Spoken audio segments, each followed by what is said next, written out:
Hello and welcome again to another episode of the Busy Brokers PH podcast. Before anything else, I'd like to acknowledge our sponsor for today's episode, Shang Properties. We're here at their beautiful showroom in Quezon City for the Shang Summit project.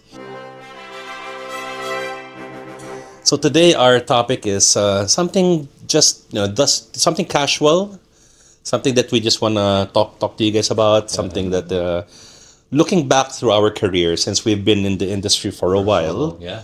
So, ikaw, why don't you start? What would you tell yourself?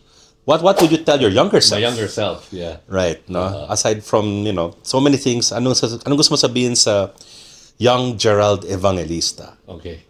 Sige. Before that, I started 1995. So, that's 31 years na pala ako, no? So, Wow. Yep. Siyempre, when I started, 20 pa lang. I was 20 years old. So, aggressive in a way, aggressive to learn. But I think, if I have to tell my younger self, siguro, be patient. Kasi gusto mo kaagad. Di ba? Yung to be successful right away. Let it come to you. You gotta learn. We gotta learn from mentors. You gotta learn from your coworkers also. At the same time, I will tell myself then na huwag magiging masyadong mahiyain. Okay. I'm 20, mag-offer ako sa mga friends ng mom ko, ganyan. May hiya eh. There's a hiya factor, di ba? Then I learned na lang na one time, yung hindi ko naalukan, inalukan ng iba, bumili. Oh. So ako yung mawawalan, di ba? Yeah, So yeah. there's be patient, you will grow, but you gotta be aggressive enough to produce din. And ito rin sinasabi ko sa mga associates natin. We teach you is one thing, execution ikaw. Diba? So, yun lang. I executed, I would say mga 80+%. But there's a part of me na parang medyo nag-hold back. Which is yung medyo may konting hiya-hiya. Parang, ay, nahiya ko tawagan si Uncle John. Ganun. Oo, parang busy siya. Ganon, yung pala may ibang nag-alok na sa kanya. Ako nawalan. Missed opportunity. Missed opportunity. Ano? So, to those agents, huwag kayo maging mahiyain. Tuloy nyo lang. Kung nag-no, they know, it's okay. At least you tried. Diba? Yun. Very good. Kayo, I mean, How about you guys? what would you guys tell your younger selves? Well, ako naman, if I could turn back time, probably I would have studied Mandarin more fluently. Kasi it would be best to converse with a lot of people, like people that are very fluent in Mandarin, in the Chinese language. Not just basic conversation, but even real estate terms. Kasi writing is secondary, but probably conversational Mandarin. So right now we're forcing it on the kids, but I hope they heed our advice. Kasi kami ganun din eh. Parang we were told early to study Mandarin kasi it would be very useful. So I could have done that.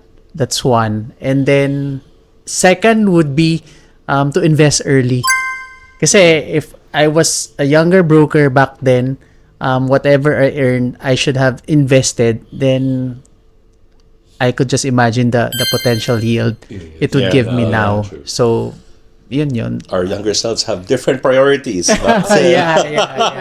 Iba pang mindset. Yeah. How about you? Ako siguro, well, one thing I always said before was, sayang sana nung mas bata pa ako in my 20s, nag-start na ako ng real estate. Kasi iba yung energy pag may anak ka na, tapos nag-real estate versus my younger self na in 20s na talagang sobrang aggressive eh. But anyway, that's that. Siguro what I would tell my younger self, remembering my first ever high-end sale before, was know my value.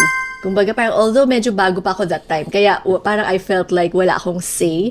So ang nangyari, share ko na lang para may context. It was my first ever Dasma sale back in 2012. So Okay. alala ko lahat ng details kasi Yeah, talagang memorable yon.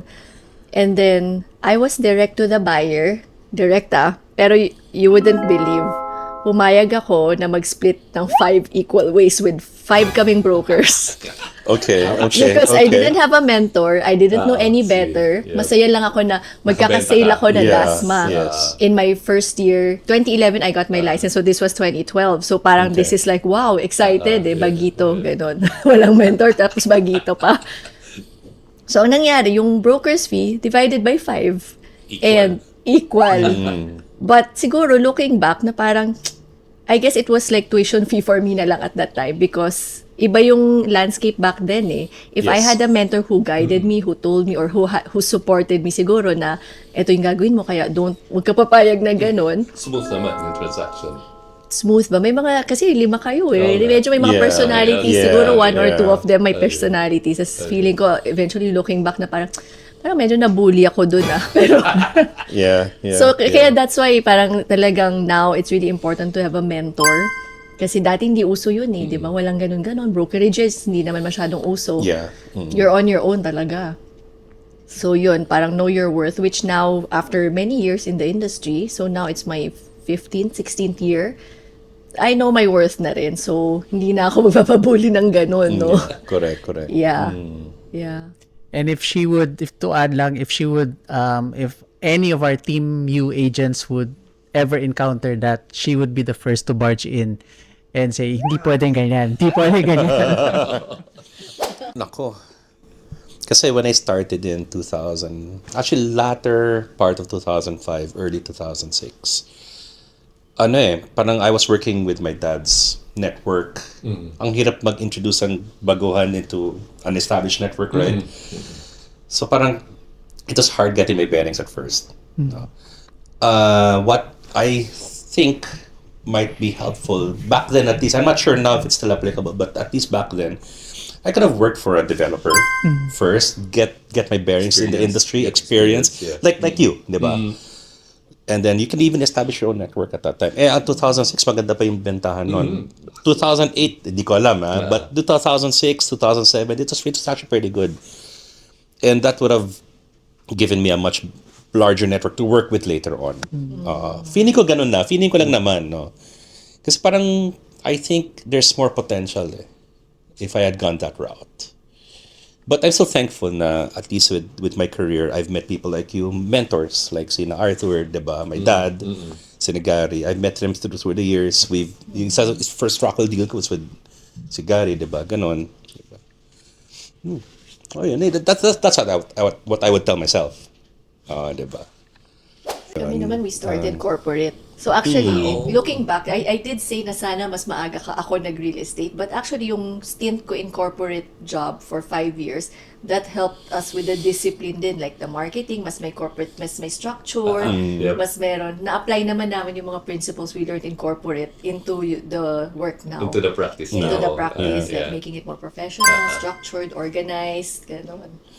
Si Arthur Evangelista used to work for consumer loans, housing loans. Laking tulong ngayon yun. Yeah. Diba? Laking tulong. So yung proseso, alam na alam yung proseso, diba? So yung talagang important talaga, especially when you're a new broker, your decisions have long-lasting effects. No? So yun ang isa sa mga things that we should tell the younger ones, no? Alam mo, Daph, yung mention mo kanina, si Kim ganun din ang sabi sa tao, nalaman daw niya na kung alam lang raw niya na ganito kalaki kinikita raw ng mga agents or brokers, dapat nag-real estate daw siya. when she was younger. Speaking of that, we were in Boracay 2 years ago for a convention, and one of our colleagues was talking about how much he's making in focusing in Forbes and Dasma. Dapat doon tayo nakafocus na from before pa, di ba?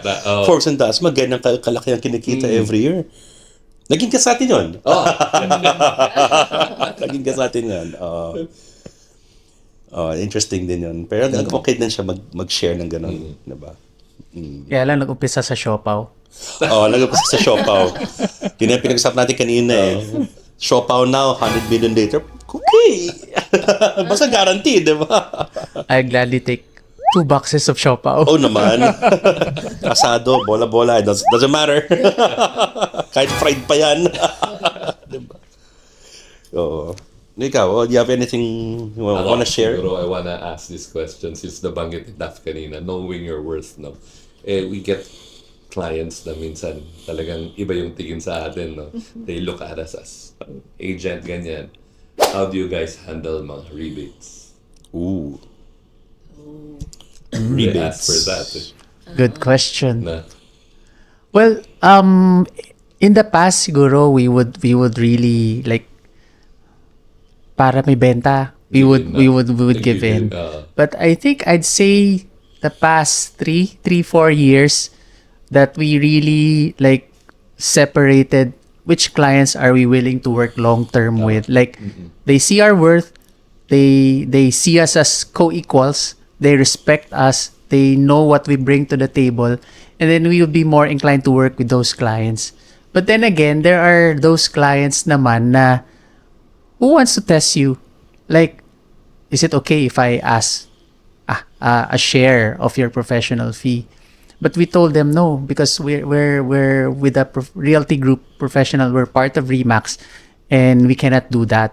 What we do have is a what we call referral partnership program, wherein if you successfully refer, then we would give a referral fee to you. yeah. But not a portion of the professional fee na like 50-50 tayo. Kasi we invest in our business, we invest in our learning, we attend seminars, we pay for all our operations costs. We pay to show properties kahit hindi namin mabenta. Or tumawad na lang siya.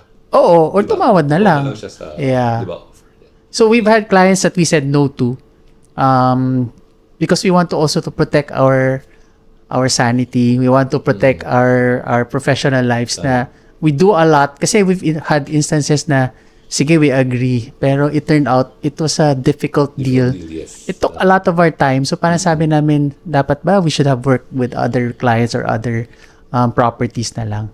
So yun yung learning namin. But hindi mo rin masabi depende din sa situation sometimes. But as much as possible, you should know your worth. It's a professional. You invested in this thing.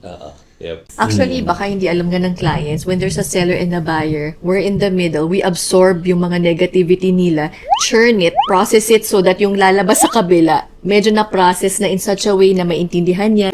In the eyes of the buyer or the seller, it was a smooth deal.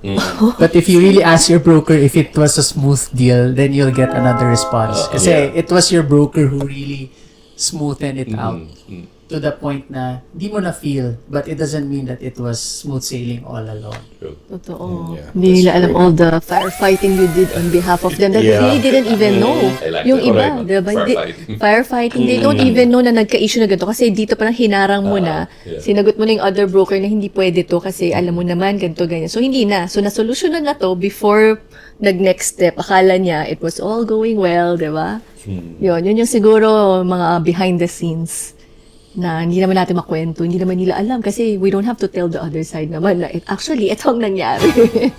Yeah. Yun. If there are clients who would approach us and say na, oh, we work with this broker and we're so happy with them, we would tell that client na, you should thank your broker kasi your broker is protecting your interests and as much as possible, work with that broker. Kasi dapat talaga importante, happy ang clients. Yeah. Tsaka you get to establish a long-term relationship with your clients, di ba? Kasi pwede umulit eh. Yun importante yung umulit eh. Nanganganak yung deal, di ba? Yeah. Importante yun. Ikaw, anything else you'd like to share? Yes, Nice. ba? Trust the process. Sige. Trust the process. I like that. Trust the process. Okay. It can be long, it can be hard. Just know it's going to be okay. That's for Yeah. both brokers and clients. Yes. Okay. Okay. Tama naman. Trust your broker. Trust your favorite broker. brokers. Trust your broker. At the same time, ask them na what could be a possible solution. Because there's always a solution. You just need to work together, both buyer, seller, even broker, to find a common ground and find a solution to the concern. Trust the favorite brokers. Yeah, trust your favorite brokers, di ba? And I the want- busy ones. Work with the busy brokers. The busy ones. Would like to share to the audience your how they can get in touch with you, your social media accounts again? Yes. You can reach us at our Instagram, Facebook, YouTube na Property Source PH. And sa TikTok, it's Favorite Broker, The Use. Thank you for joining us. For our viewers, you can connect with us. You can follow us on YouTube, Spotify, Instagram, and Facebook at the Busy Brokers PH. So till next time, thank you very much. Bye-bye. Bye. So together with me and Anton is Charmaine Go, Associate Broker Director of Shang Properties Inc. And we want to thank you for having us here, not the Busy Brokers, here at your beautiful showroom for Shang Summit. You have a few words to say to our viewers, Charmaine? Yes, thank you for that. So we'd like to invite everyone, our brokers and our dear clients, to visit our Summit show suite located along Summer Avenue, corner Eugenio Lopez Drive, South Triangle, Quezon City. So we're open daily from 9 a.m. to 8 p.m. If you happen to be here, please look for me, Charmaine Go, or any of the representatives from the Broker Channel team. So thank you very much. Thank you.